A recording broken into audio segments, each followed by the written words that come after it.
Are you a secret psycho and you just don't know? Today we're going to go through the 16 personality types, ranking how psychopathic they are with this definition: lacking empathy, failure to feel remorse, manipulative behavior, and antisocial tendencies. And we're going to go through the 16 personality types here. First up, we have INFJs. Are INFJs secret psychos? I think for INFJs, it's an interesting question. They do have extroverted feeling pretty high up. Extroverted feeling, of course, being the function that deals with social behavior, social norms, social kindness, empathy, and conscience. Of course, conscience kind of being connected to both of the feeling functions. But yeah, INFJs, they have pretty high feeling functions there. So they're definitely going to be empathizing with people fairly easily. However, it is a little bit pessimistic being in that second slot, so it's not their number one focus. And for that reason, sometimes if they're kind of experimenting with what they can get away with or what they can do and being manipulative, they might be skipping over their empathy. So for that reason, I wouldn't put them in the lowest tier, I would say, for INFJs. Maybe a C tier for this one for INFJs. Not the most psychopathic because of the reasons I just mentioned. However, maybe a little bit more than some of the other types there. We have ENFJs. ENFJs, very high extroverted feeling, definitely focused on feeling empathy, feeling remorse. However, of course, manipulative behavior is possible through extroverted feeling, emotional manipulation. However, generally just not leaning towards antisocial tendencies, and this will be my most controversial one, but everybody can suck it. ENFJs are going down in D tier. They're not that psychopathic. It's just the truth. There's going to be some controversial ones here. ENFJs, FE hero. They care a lot about other people's feelings, experiences with that SE as well. That combination of extroverted feeling and extroverted sensing for both INFJs and ENFJs just mean that they're just not that psychopathic for lots of different reasons. INFPs, it's going to be a little bit different. INFPs actually have extroverted feeling nemesis, meaning they're very focused on their own feelings, their own preferences, the things they like. They're very focused on themselves. And because of that, sometimes they can lack a little bit of empathy. So I'm going to say, in the B tier, a lot of INFPs who are focused on their feelings can go either one of two ways. They can try and, sympathize and relate to other people and really connect and become, very empathetic and very, very morally focused. And some INFPs can go in a different direction. They can go in their extroverted thinking direction, focused on reputation and looking cool and trying to get to the top of the social ladder, trying to be powerful, have money, and kind of ignore other people's feelings because it's making them feel good and it's making them happy. And because of that, it can end up being a little bit more anti-social, a little bit more manipulative, especially with that high extroverted intuition where they try and manipulate people's choices to benefit them. So because of that, a little bit more. However, they're still a feeling personality type. So they are, prioritizing their feeling emotions, their feeling judgments, their feeling decision making, and they have a bit of that empathy with extroverted feeling in that fifth slot. So because of that, I would say they're a little less psychopathic. For ENFPs, I'd say very similar things. They are still relationship focused, they're feeling focused, they're trying in general to do what is right socially, whatever that may be. However, ENFPs can have that other side of them as well, being a little bit more manipulative because of their intelligence with regards to understanding what people will do and being able to see the future, and their understanding of how is this going to affect me? Am I going to, have a benefit from this potential? So because of that, I would say ENFPs probably in a very similar tier to INFPs, where they can kind of manipulate people if they want to with that high extroverted intuition, but often choosing not to if they have that emotional connection and emotional community, and it's going to keep them from maybe taking it all the way. Although with both NFPs, they can go from, being that kind of sweetheart to being that kind of cult leader role. And so a lot of people think that about NFJs, but it's a little bit more of an NFP thing. INTJs, on the other hand, definitely going to fit some of this definition a little bit more, especially if they're underdeveloped. Definitely lacking empathy with that really low extroverted feeling. They'll admit it themselves. They can sometimes struggle with feeling remorse because they don't necessarily feel like they did anything wrong. They're very optimistic with their own moral judgments. And they can sometimes be manipulative, although they can be a little bit more direct and honest than some of the other personality types, arguably. And because of that, kind of holding them back, I would say, a little bit A tier. Definitely susceptible to antisocial behavior.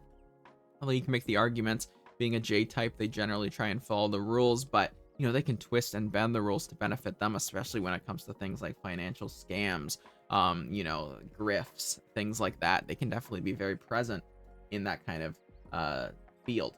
Then we have ENTJs. I would say ENTJs, it's an interesting one. ENTJs definitely, lacking the empathy with really low extroverted feeling, can sometimes be manipulative to get what they want, get their way with high NI, and a little bit antisocial there at the same time. Sometimes they can feel a bit of remorse with their pessimistic introverted feeling, actually, where they can feel bad about themselves and worry that they're a bad person, which can maybe hold them back. But in general, INTJs and ENTJs both have extroverted sensing in their top four functions, meaning they at least have an empathy with regards to the sensory world, pain. If they inflict pain on other people, they can empathize with what the other person is experiencing with extroverted sensing. And because of that, it is a little bit of a form of empathy. It's not an emotional empathy, but it's a sensory empathy, right? So there's a little bit of that theoretical empathy. They can tell when someone's stressed or when someone's overwhelmed. That might hold them down a little bit, but ENTJs still definitely have some psychopathic tendencies. They can be cutthroat, they can be ambitious with regards to success, fame, fortune. They can be greedy, they can be focused on those things if they're in that TE mode. When they start to use their FI more and develop that, they can be a little bit more remorseful, worrying about their own, moral code that they have. In both INTJs and ENTJs can kind of learn to sympathize and understand and relate people, and they can kind of learn to empathize with people more. But just off the bat, they can have that kind of low empathy affect their decision making. We have INTPs. I'd say for INTPs, I think a lot of people would say high up, they're thinking types. And I definitely understand those perspectives, although INTPs can kind of be in the middle, I say. It depends on their nurture. INTPs do have that kind of extroverted feeling in that fourth slot that can make them a little bit guilty, a little bit empathetic to others. But if they feel like no one's valuing them, no one's listening to them, no one cares, they can kind of disregard that empathy and kind of ignore it. That can make them much more psychopathic. So you can see that potential for INTPs, definitely, where they can go into that kind of mindset. However, a lot of times INTPs, they want to do what's normal with SI. They want to do what's comfortable, what's kind of usual. They're generally going to be conflict avoidant. They're going to be focused on, they might not follow the rules all the time. They're pragmatic, independent. They're going to do their own thing, but they're not going to always want to cause problems or get in trouble or cause chaos or conflict all the time. They want to do, they want to have a safe, normal environment where people like them. So because of that, that holds them back from some of that kind of cutthroat ambition that an NTJ would have, but still can sometimes deprioritize empathy, see it as inefficient, focus on kind of doing what makes sense, sometimes prioritizing those things over the human connection, the human side of things. But I would say INTPs have a general good balance of these two sides. And ENTP, I think ENTP is one that many people would put S tier, A tier, like absolutely up to the top. It's an interesting one. Honestly, with ENTPs, I think that a lot of the things I said to INTPs actually apply to them, and that's probably controversial, but ENTPs, they have that extroverted feeling in that third slot, and people don't always know what that means, but they're actually pretty empathetic, and that doesn't always mean they're going to use their empathy correctly. They might empathize with the wrong people. I've seen that happen, empathizing with bad people, and that can kind of make you psychopathic, arguably. They can shift blame. They don't want to take responsibility for their actions because, they kind of just want to feel good about themselves, and that can make them a little more psychopathic. However, they do have that conscience deep down with that FE. They do have that guilt factor where they are going to feel guilty and they are going to feel bad if they hurt people's feelings. While they can ignore that and kind of shove that down, they lack some of that cutthroat ambition that an NTJ or an STJ has, and we'll get through to those personality types as well. And ENTPs, they can definitely have that potential, the psychopathic potential, just like an INTP, if they feel like, nobody values me and reality sucks and I'm just going to kind of destroy externally. But ENTPs, they can be held back with their conscience for sure, and they do care about oftentimes big issues, global issues, humanitarian issues.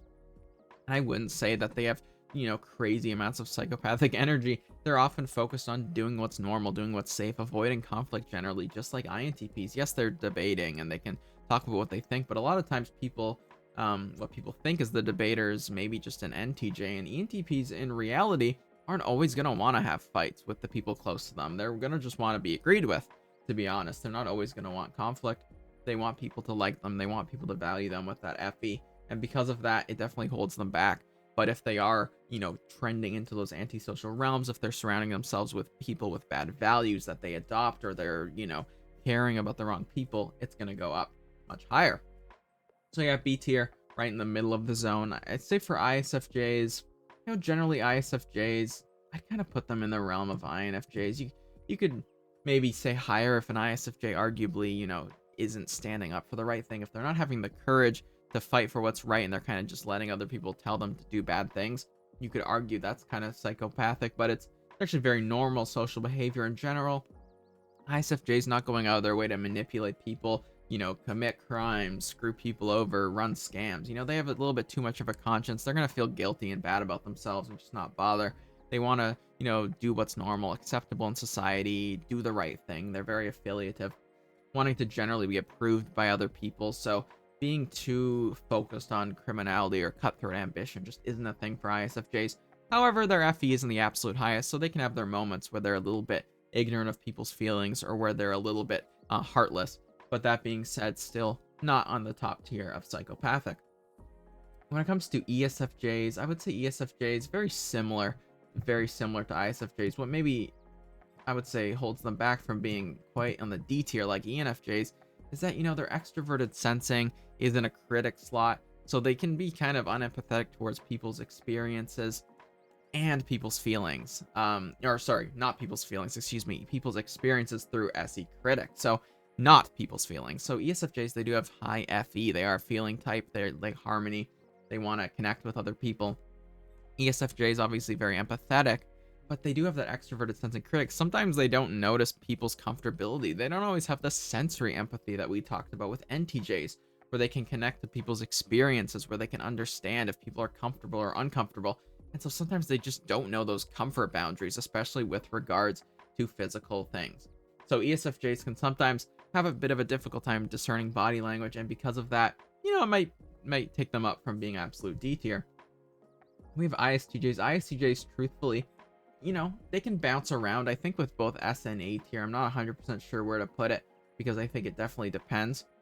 Putting anyone on S tier is dependent on experience and nurture, and same with D tier. Everybody is going to always clump around the middle, but there's a little bit of trends you can see from, an antisocial behavior from young ISTJs can definitely struggle with it. Extroverted feeling in the trickster slot, very low SE, having a difficult time empathizing with people's experience and feelings. So you have double of a difficult time, twice double trouble for ISTJs, where they can have a difficult time empathizing with those things. However, you could argue, not always engaging in antisocial behavior because they are affiliative. They are focused on generally following the rules and the law. However, they can be, willing to twist the law and twist the rules to benefit themselves. And because of that, that's a lot of the corrupt politicians you'll see very ISTJ focused, and they can struggle with, greed, putting money above people. And the exact same thing with ESTJs, where they can definitely struggle with that.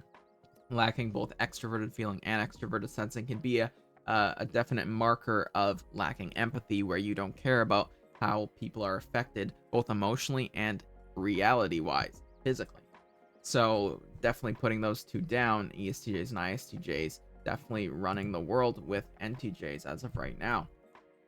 And ISFPs, I would say, definitely not the same. ISFPs, very feeling focused, want to feel like a good person. However, sometimes ISFPs can have that edge to them too, that ENTJ subconscious, that extroverted thinking kind of is getting excited. Their reputation, people are thinking they're cool, they have money, and they can get a little greedy and end up being a little bit antisocial, manipulative, lacking the empathy that they normally have. So I would say B tier for them. They can definitely fluctuate. ISFPs definitely depends a little bit on their experiences and if they're going to go in that route. They can kind of go from businessman to sensory artist, and they can really go either way. But I would say kind of in the middle, and probably similar for ESFPs, although ESFPs, actually sometimes ESFPs can just be so, focused on that TE, and they can be extroverted and very, very good at manipulating people. They can be focused on criminal pursuits, and I would say ESFPs maybe going into the A tier. Yes, they're a feeling type. They have high introverted feeling. Yeah, so they care about their own feelings, but that's not really relevant to what a psychopath, quote unquote, is, according to at least this definition I found on Google. A psychopath is more about lack of empathy. An extroverted feeling critic means ESFPs, yes, they can develop that empathy as they get older, but some will just kind of ignore that empathy, not feel remorse, not take responsibility for their feelings if they're immature, and they can be very good at socially manipulating people, and sometimes just, they can be forced, or not necessarily forced, but drawn, to criminal things because they like that freedom. They like to ignore consequences. They like their kind of group. They like to be independent. And because of that, they can definitely do kind of antisocial things in that realm. Ooh, ISTPs. ISTPs, they have extroverted feeling and extroverted sensing. So going by my basic logic, they do have some level of empathy for people's feelings and experience, which is going to, lead them away from this definition of psychopath. Now, willing to definitely feel remorse. However, they can sometimes ignore their empathy. They can sometimes favor logic and facts and efficiency over empathy. They can sometimes belittle empathy. And other people see it as a weakness. And so ISTPs in general, they're not always going to want to cause tons of conflict. They're willing to cause pragmatic levels of conflict when it's needed, but they're not going to want to cause tons of problems where people are mad at them all the time with their FE in that fourth slot. They're generally going to want to make people happy and make people feel good and comfortable. And because of that, they're just generally not focused on being, too ambitious and lacking empathy, or, completely ignoring other human beings and being only focused on the self like an STJ would be, where STJs can definitely focus only on themselves. Because of that, I would say maybe B tier. And honestly, I think ESTP is one where people will disagree. A lot of people have this reputation of ESTPs as this, like, cutthroat, savage, psychopath. I'm not really sure where this comes from, but I don't think ESTPs are like that. ESTPs, they have optimistic, extroverted feeling, optimistic, extroverted sensing. They want to attach to other people's feelings. They want to be generous. They want to give everyone a good experience, and they want to be loved. They're very focused on empathizing with other people. Failure to feel remorse could happen sometimes if their extroverted feeling is so optimistic they ignore when they've actually hurt people's feelings because they just assume everyone loves them. And they, of course, have the potential for manipulative behavior, but generally they're pretty straight to the point, direct, in your face with the truth. And they're generally fairly social, although they can definitely get into those more antisocial realms, being an extroverted P personality type, P the letter. ESPs like ESFPs, ESTPs with that low extroverted intuition can definitely find themselves in weird situations where they're ignoring the consequence, living in the here and now. They might do something in the moment that's really antisocial, like speeding, drink driving if you're British. Drunk driving maybe, or maybe stealing, living in the moment, having fun. And you could argue that's a little bit more psychopathic because it's not very empathetic. So because of that, you could argue that they're a little higher as well. But I think with all these different personality types, it really is dependent on the case scenario, kind of like all these ranking lists, where it depends on their nurture, it depends on their relationships, it depends on their personal experiences and who they surround themselves with. ISTJs and ESTJs, it's very heavily dependent on their environment. They're affiliative, so they really are a little bit more social than a lot of people think. But if the people around them are enabling the behavior, they can sometimes be very, very selfish and focused on themselves because they have that SIFI. It's all about what makes me happy, what gives me a good experience. And that can end up being pretty psychopathic and antisocial. It's definitely not focused on other people's feelings. INTJs and ENTJs, be really ambitious and cutthroat. Definitely can go up to that S tier if they want to. However, they can sometimes be held back by the fact that, they do want to give people good experiences and have a general positive impact on others. And that can sometimes make them a little bit less psychopathic. Same with ESFPs. They do want to give that good experience and really make people, happy when it comes to their general comfort level. And then all the other types are definitely a mixed bag right in the middle, I think, where you can see reasons, hopefully I gave them well, where they could be a little bit more psychopathic and reasons that they could be less. FJs generally being the least psychopathic. Of course, you see the TJ, FJ kind of delineation, and that's because FJs in general, very high empathy, very high guilt and conscience, and focused on being socially good to others and socially normal and accepted. So that external validation desire from FJs is definitely going to make them a little bit less psychopathic, a little bit more willing to follow the norms and make other people happy. So this is my general tier list. Let me know in the comments down below if you guys agree or disagree and what reasons you have for that. And please subscribe, join the OnType team today, and I hope you all have a great day.